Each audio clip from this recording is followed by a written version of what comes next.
오징어 게임 시즌2에서 가장 논란이 되는 출연자가 빅뱅 출신 탑인 것 같아요. 가뜩이나 연기력이 부족한데 분량은 또 너무 많다 보니 못하는 게 더욱 눈에 띈다.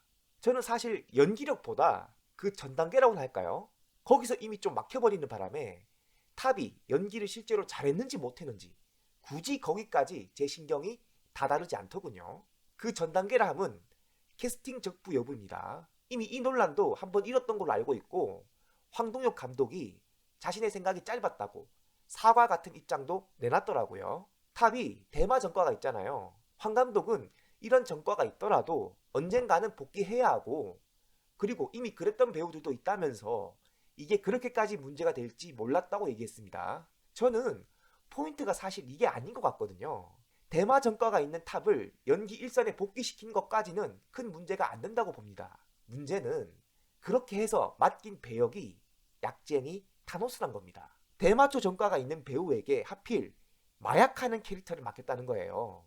전 정확히 이 지점이 걸리거든요. 그 전 단계인 복귀 자체는 괜찮은가? 오케이. 그 후 단계인 연기력은 괜찮은가? I don't care. 딱 이 지점. 탑에게 타노스 역을 맡겼다는 게 걸립니다. 마치 이런 걸 보는 기분입니다.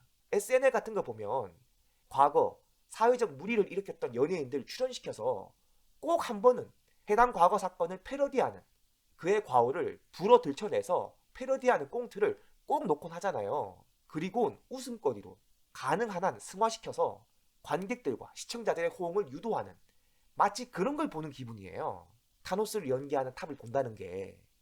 저는 그런 게 좀 불편하더라고요. 마치 그가 저지른 과오에 대한 대중 차원에서의 망각과 용서를 은연중에 강요받는 느낌이랄까요? 이제 웃어 임마. 다 지난 일이잖아. 과거에만 매달릴 수는 없는 노릇 아냐. 언제까지 꽁하게 있을래? 이제 그만 쿨하게 넘길 건 넘겨주자.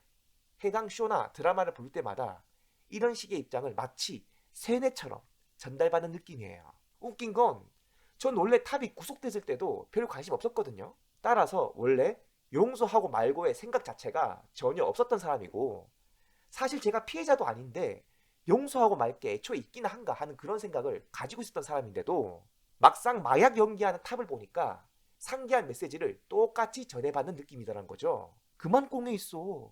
이제 쿨해져라. 그러니 오히려 반발감이 드는 거야. 쿨하지 못해 미안해 이러면서.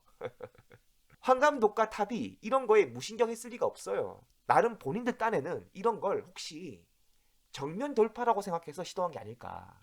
대마초 전과에 있는 배우에게 마약 중독자 역할을 맡기고 또 그걸 받는다는 게, 픽션이란 게 원래 그렇잖아요. 완벽한 허구라는 건 그 자체로 완벽한 실제를 분리시키는 작용을 스스로 하거든요. 어느 한 배우를 허구 세계 속의 한 인물로 투입시켜 실컷 뛰놀게 만들면 그 자체로 관객들의 의식 속에서 사실 그 인물과 실제 배우의 생은 전혀 다르다는 사실이 끊임없이 폭로되면서 이 두 존재를 선명하게 구분짓는 작용이 능동적으로 일어난다는 겁니다. 타노스가 되어 마약하는 연기를 실감나게 펼치는 탑을 보여줌으로써 현실 세계에서 탑은 이제 완전하게 대마초와는 절연했다는, 아무런 상관없는 깨끗한 사람이라는 이미지를 부각시키고 싶었던 게 아닌가.